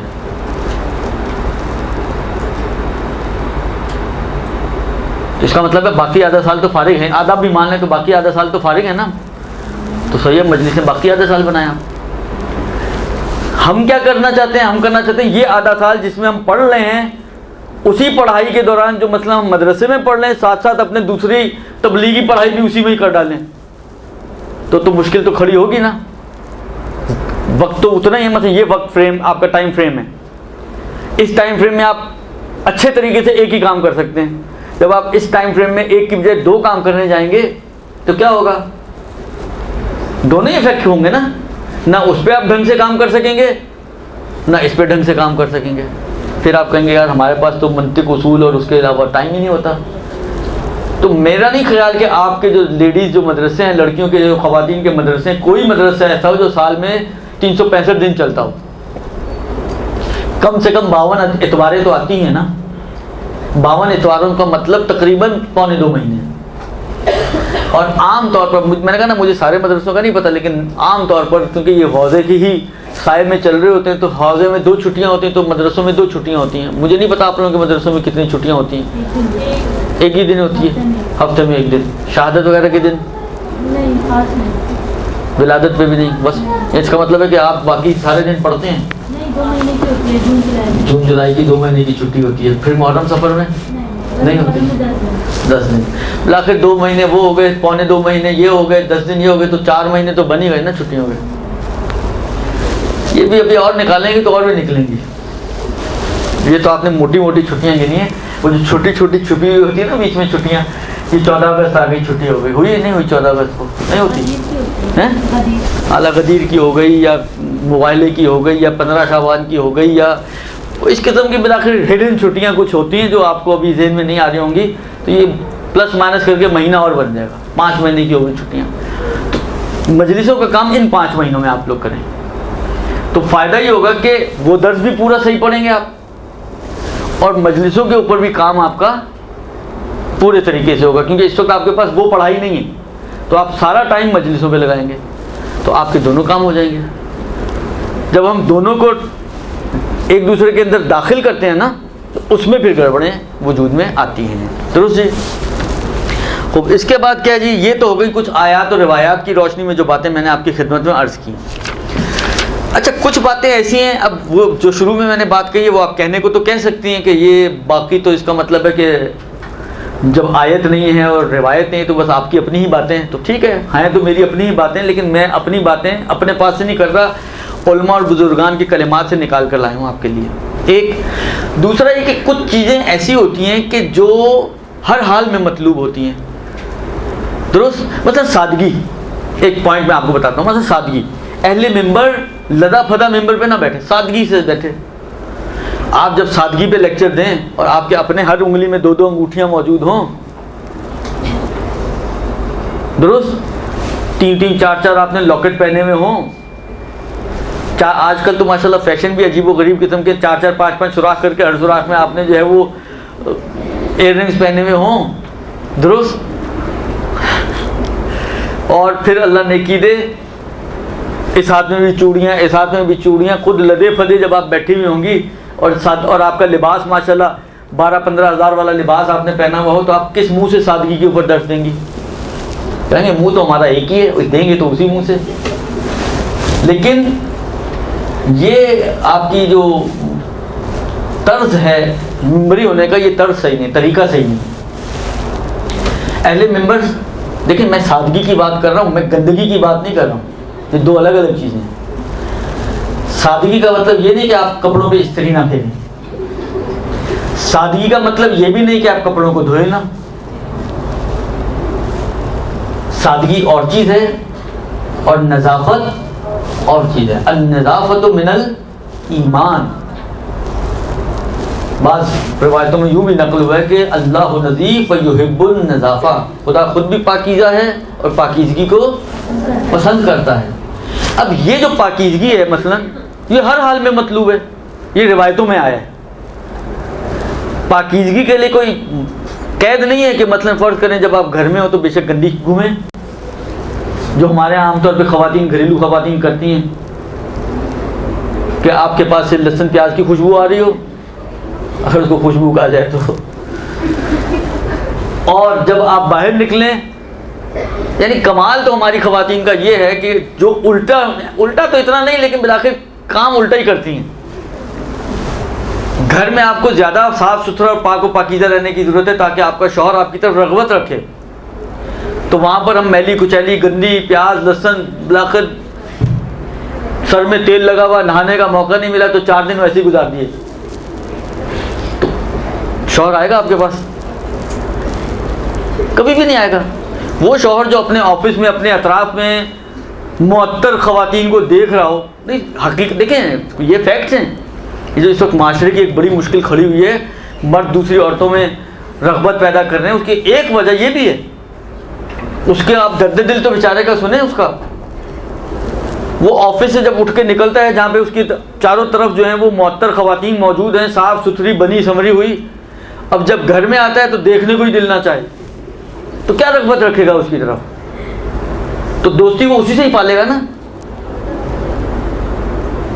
फिर वो ये नहीं सोचेगा कि मैं सही कर रहा हूँ या गलत कर रहा हूँ, आखिर गरीज़ा तो है ना एक इंसान के अंदर। लिहाजा हम लोग, ये नज़ाफ़त की बात उमूमी है। आप घर के अंदर हो तब भी आपको नज़ीफ़ होना चाहिए, घर के बाहर निकलें तब भी आपको नज़ीफ़ होना चाहिए। घर के ख़ास तौर पे जब आप घर से बाहर निकलें और मिंबर पे बैठें, नज़ाफ़त और सादगी दोनों का ख्याल रखें। अब ये ऐसी चीज़ें हैं कि जो एक उमूमी अहादीस हमारे पास मौजूद हैं, लिहाजा आप ये नहीं कह सकते कि जी ये कहाँ आयत में आया कि अहले मिंबर को जो है वो नज़ीफ़ होना चाहिए, कहाँ रिवायत में आया। पर्टिकुलरली इस मौजू के लिए नहीं आया, लेकिन उमूमी तौर पे तो सबके लिए आया ना, तो अहले मिंबर भी उसमें शामिल है। और ये बात तो एक कॉमन सेंस की बात है कि जो जब आपका काम पब्लिक रिलेटेड काम हो तो आपको साफ़ सुथरा, पाको पाकीज़ा, सादगी भी, बिलाखिर ख़ास तौर पे ख़वातीन अगर हों तो सादगी, ये सारी चीज़ें आपके लिए पॉजिटिव पॉइंट्स बन जाती हैं जब आप किसी इज्तिमाई जगह पर होते हैं। तो आपका काम ऐसे कि आपको चाहिए लोग आपकी तरफ अट्रैक्ट हों, नहीं है कि आप ऐसे बन के जाएं कि लोग आपसे फरार करें। दुरुस्त। लिहाजा ये उमूमी रिवायात के ज़रिए ये बातें साबित की जा सकती हैं, अगरचे पर्टिकुलर अहले मिंबर के उन्वान से कोई रिवायत हमें ना भी मिले, लेकिन बिलाखिर ये उमूमी बातें ख़त्मी मरतबा सल्लल्लाहु अलैहि वसल्लम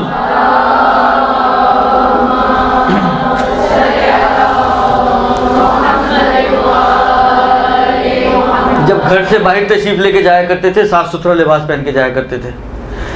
निकलने से पहले शीशे के सामने खड़े होकर अपने सर और सूरत को कंघी किया करते थे। और निकल जाएं ऐसे ही उजड़े हुए बालों के साथ, उजड़ी हुई दाढ़ी के साथ नहीं, इसलिए कि वो पब्लिक में जा रहे हैं ना। तो ऐसा होना चाहिए कि पब्लिक, उनका काम भी ऐसा ही है, पब्लिक रिलेशन का उनका काम है। लिहाजा उनकी अंदर ऐसी खुसूसियात होनी चाहिए कि लोग उनकी तरफ अट्रैक्ट हों। अभी ये बात कहते कहते मुझे एक और खुसूसियत याद आ गई जो खुद कुरान ने एक और की तरफ इशारा किया है। 3-4 तो पहले आई हैं, एक और मैं अर्ज़ कर दूँ। कुरान कहता है कि लौ कुन्ता फज़्ज़न गलीज़ल क़ल्बि लनफ़ज़्ज़ू मिन हौलिक, ए रसूल अगर आप सख्त मिजाज होते, तुंद मिजाज होते तो लोग आपके पास से भाग जाते। तो एक खुसूसियत और जो अहले मिंबर की होनी चाहिए वो ये कि तुंद मिजाज ना हो, सख्त मिजाज ना हो, मिजाज का कड़वा ना हो, खुश मिजाज इंसान हो, खुश रूई से लोगों के साथ बात करें, अच्छे अंदाज से नर्म मिजाजी के साथ लोगों के मसाइल को सुने और उनको हल करें उनके लिए। दुरुस्त? हाँ, रिवायत अब ये पहले मैं बता दूं क्योंकि वक्त तो वाकई कम है, काफ़ी कुछ रह गया। अर्ज़ करूँ आपकी खिदमत में कि रिवायत बयान करने की कुछ शराइत बयान हुई हैं। वही वाली बात है, हम इतने माहिर तो नहीं है कि हम हर रिवायत की पहले सनद को चेक करें और सनद चेक करने के बाद तय करें कि ये सही रिवायत है, मोतबर रिवायत है तो बयान करें, मोतबर नहीं है तो छोड़ दें। ये हमारे बस का काम नहीं है, ठीक है ना। उसके लिए बहरहाल एक बहुत ही बड़ा इल्मी लेवल चाहिए। फिर हम क्या करें हदीस बयान करना हो तो आमतौर पर उलमा ये फरमाते हैं कि जब आपको कोई हदीस बयान करनी हो तो 2-3 चीज़ों का ख्याल रखें। एक तो ये कि वो हदीस खिलाफ अक़ल ना हो, वो हदीस खिलाफ अक़ल ना हो। एक वो हदीस ऐसी ना हो कि जो अहले बैत अलैहिमुस्सलाम की शान के साथ साजगार ना हो, मैच ना करती हो। अहले बैत अलैहिमुस्सलाम का मकाम व मर्तबा है ना, एक जो हदीस आप कोट कर रही हो वो उनके मकाम व मर्तबे की मुनाफी ना हो, उनके मकाम व मर्तबे के साथ साजगार हो। दुरुस्त? ये आमतौर पे 2 अहम शर्तें लगाई जाती हैं कि मकाम व मर्तबे से मुनाफी ना हो, खिलाफ अक़ल ना हो, तो उस हदीस को आप कोट कर सकते हैं। लेकिन कोटिंग में भी, जो रोज़े के अहकाम में भी आपने पढ़ा है, यानी कभी भी आप डायरेक्ट खुद से निस्बत ना दें कि इमाम सादिक अलैहिस्सलाम ने ये फरमाया है कि ये मसलन फर्ज करो ये काम करो।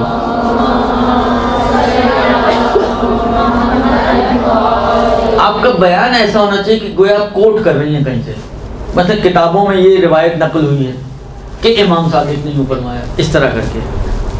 हालांकि अगर टीचर या किसी से आप शख्स से भी कोट कर रही हैं तो मतलब हमने अपने असातिज़ा से ये रिवायत सुनी है कि उन्होंने ये फरमाया कि मतलब फलाने इमाम ने ये बात कही है, या मतलब अहले मिंबर से कोट कर रही हैं आप, मतलब बाद अहले मिंबर ने ये रिवायत यूँ नकल की है। यानी इस तरह से आप बयान करें कि ये आपकी गर्दन पर ना आए, ये ना कहलाए कि कोट कर यानी नकल करने वाली, निस्बत देने वाली आप हैं। निस्बत को हमेशा किसी दूसरे की गर्दन पे डालें जहाँ से आप ला रही हैं। अहले मिंबर से ला रही हैं, अहले मिंबर की गर्दन पे डालें निस्बत को। उस्ताद से ला रही हैं, उस्ताद की गर्दन पे डालें। किताब से ला रही हैं, किताब की गर्दन पे डालें। फिर वही वाली बात है, इसका फ़ायदा क्या होता है? इसका फ़ायदा दुरूग बर गर्दने रावी। अगर झूठ भी होगा तो वो उसकी बवाल उसकी गर्दन पे जाएगा, आपकी गर्दन पे उसका बवाल नहीं आएगा। इस अंदाज से आप रिवायतों को कोट करें। यानी एक खुसूसियत, अब ये बात आई है इसलिए इसको मैं यहीं पर ही अर्ज कर दूं, एक खुसूसियत अहले मिंबर की है कि मोहतात होना चाहिए उसको, एहतियात के दामन को हाथ से न छोड़ें। जो भी चीज़ कोट करें एहतियात के मुताबिक, और एहतियाती पहलू को जो मैंने ये अर्ज़ किया ना कि निस्बत खुद ना दें, किताब से है तो किताब को लेकर आएँ बीच में, शख्स है तो शख्स को बीच में लेकर आएँ, इस अंदाज से एहतियाती रास्ते को अपनाएं। दुरुस्त? अच्छा, एक और खुसूसियत जो, अच्छा ये जो मैं खुसूसियत बताने जा रहा हूँ, माशाल्लाह जो हमारी यहाँ पे कुछ आपके सवालों से अंदाज़ा हो कुछ तालिबात भी मौजूद हैं मदरसों की। तो एक इल्म है जो अदबियात का इल्म कहलाता है, अरबी अदबियात का मानी व बयान। दुरुस्त? मानी व बयान में एक बात आती है फसाहत व बलागत की। दुरुस्त? अपनी गुफ्तगू में फसाहत और बलागत का ख्याल रखें। ये 2 अलग अलग चीज़ें हैं। फसाहत एक चीज़ है, बलागत एक चीज़ है। बहुत मुख्तसरन मैं आपको समझाने की कोशिश करता हूँ कि फसाहत क्या है और बलागत क्या है।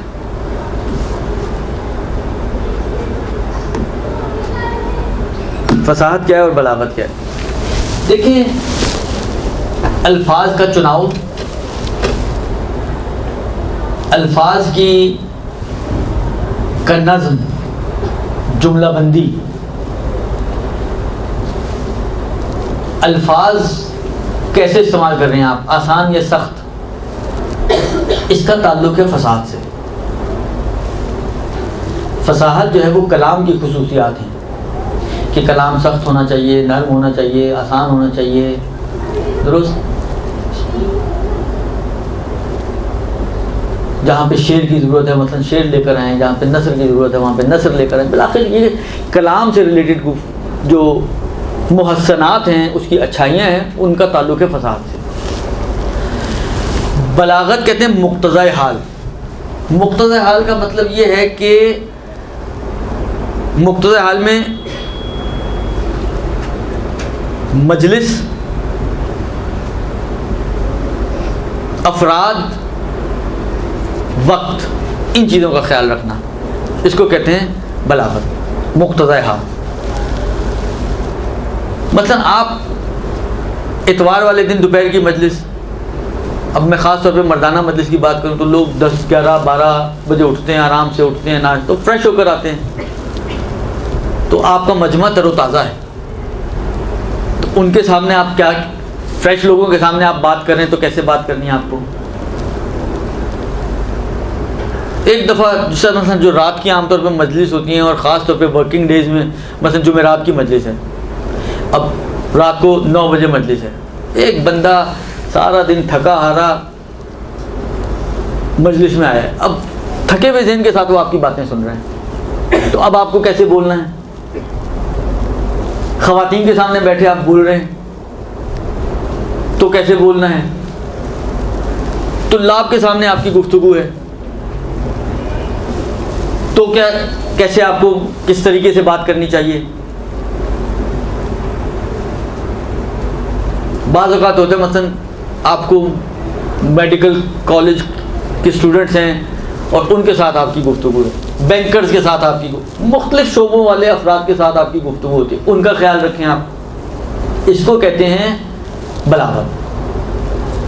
बलागत के अंदर एक चीज़ आती है, अब मैं अगर आसान अल्फाज में बयान करूँ तो ना बहुत इख्तिसार वाले, यानी जिसको कहीं टेलीग्राफी बातें करें आप, इशारे करते करते आगे गुजरे, इशारे किसी की समझ में नहीं आ रहे, और ना ही इतनी लंबी खींचे कि लगे आपको जैसे आप खींची चली, जैसे ना च्युइंगम चबाना, चबाई चली जा रहे हैं, चबाई चले, वो 2 घंटे भी आप चबाते रहे तो वो चबती रहेगी।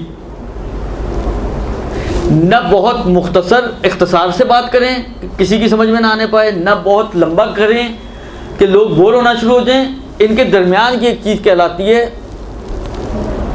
इल्मी नाम उसका है इतनाब, यानी ना वो ना वो, दरमियाने एतबार से गुफ्तगू करें, ना बहुत मुख्तसर हो कि पता ही नहीं चले, वाज़ेह ही ना हो पाए, और ना इतनी वाज़ेह करें कि लोग बोर होना शुरू हो जाएं। बस एक, जिसको कहना एक मुनासिब किस्म की वजाहत, जब आपने मतलब को खोल दिया ना, आपने मतलब की वजाहत कर दी, जैसे मतलब शरह सदर भी शुरू में आया, एक आपने एक हद तक बता दिया कि शरह सदर से अब मैं उसको खींचता रहूँ कि अभी तक वही चलता रहे, तो ये भी नहीं होना चाहिए। तो फसाहत और बलागत का ख्याल, दोनों चीज़ों का ख्याल रखें। कलिमात, अल्फाज का चुनाव, उसकी खूबसूरती, आपने बहुत गाढ़े गाढ़े अल्फाज इस्तेमाल करने शुरू कर दिए, लोगों के ऊपर से गुजर रहे हैं, मतलब वो आपकी तकरीर सुनने के लिए डिक्शनरी लेके आने पड़ती है लोगों को। ऐसा काम भी ना करें। तो मुनासिबत और मौके का लिहाज रखते हुए, मजमे का लिहाज रखते हुए, टाइम की नज़ाकत, बाज़ औक़ात वही वाली बात है, आपको आधे घंटे की तकरीर करनी चाहिए थी, आपने घंटे की तकरीर कर दी।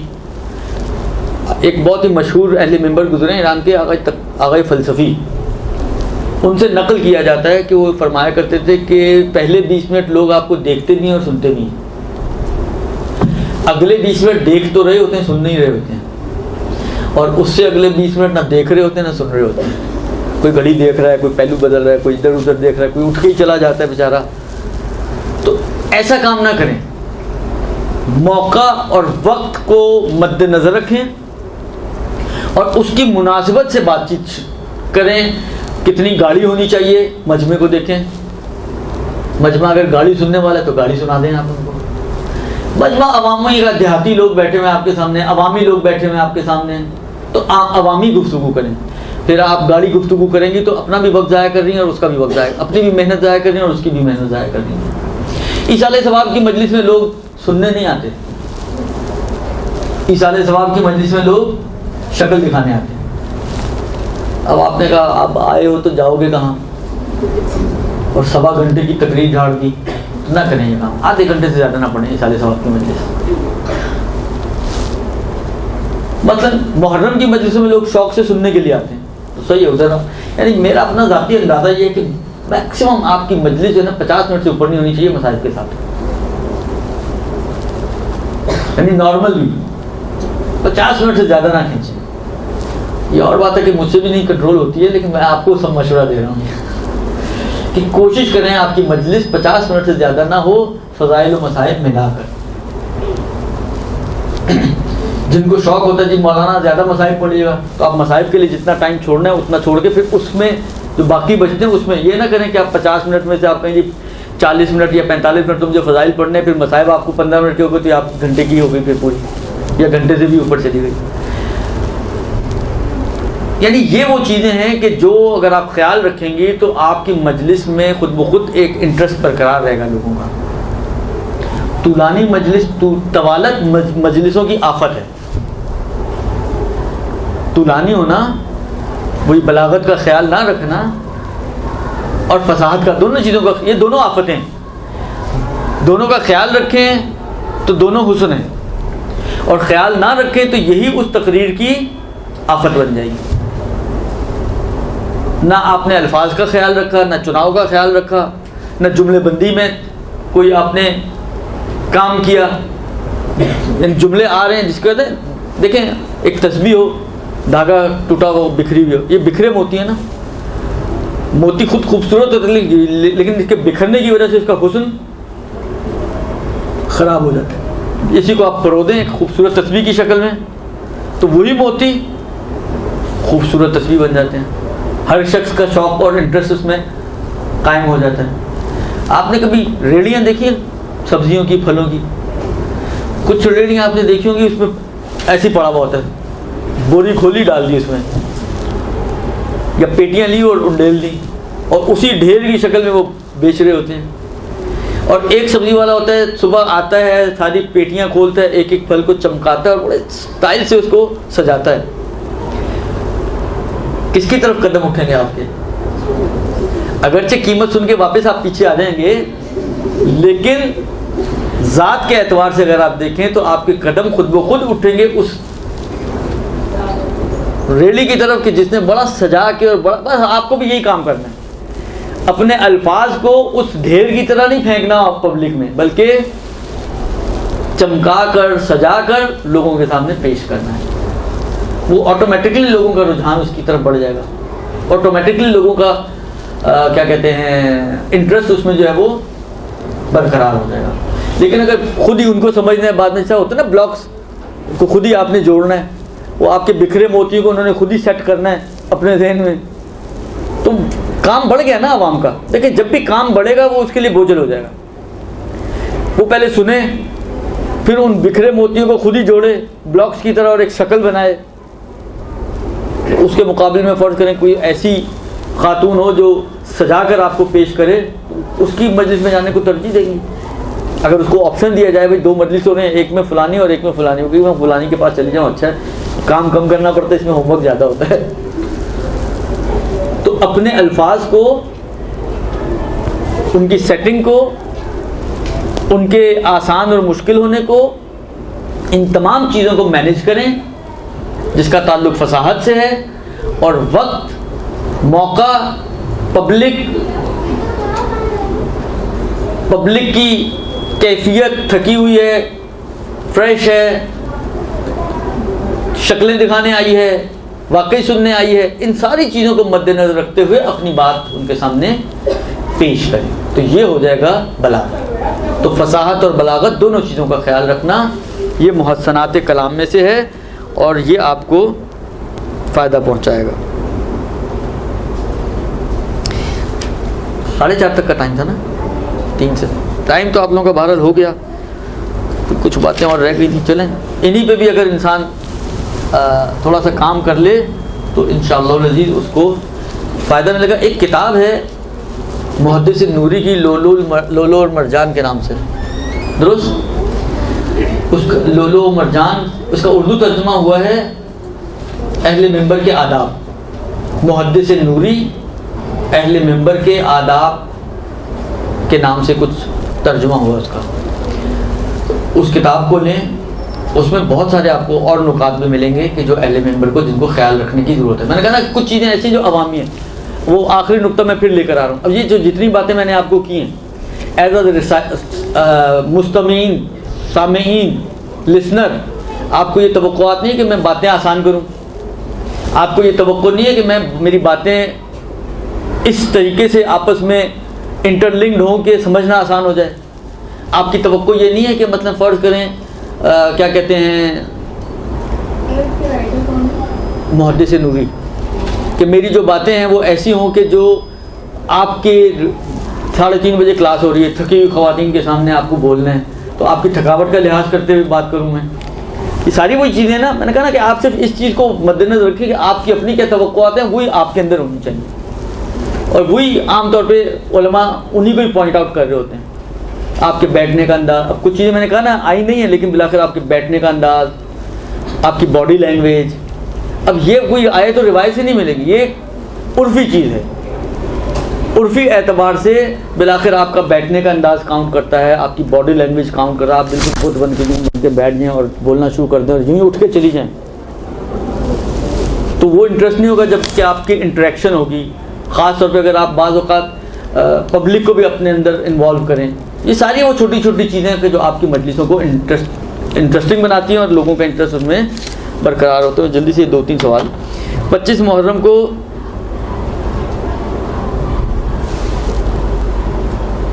हथकड़ी पर नज़र देते हैं और पहनते हैं। एक और यहीं से इसी सवाल से एक और जवाब कि कंट्रोवर्शियल चीज़ों को ना छेड़ें आप।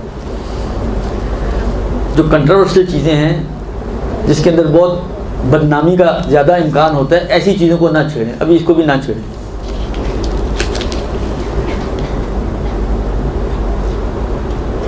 अब ये रोज़े के अहकाम भी अभी छोड़ दें।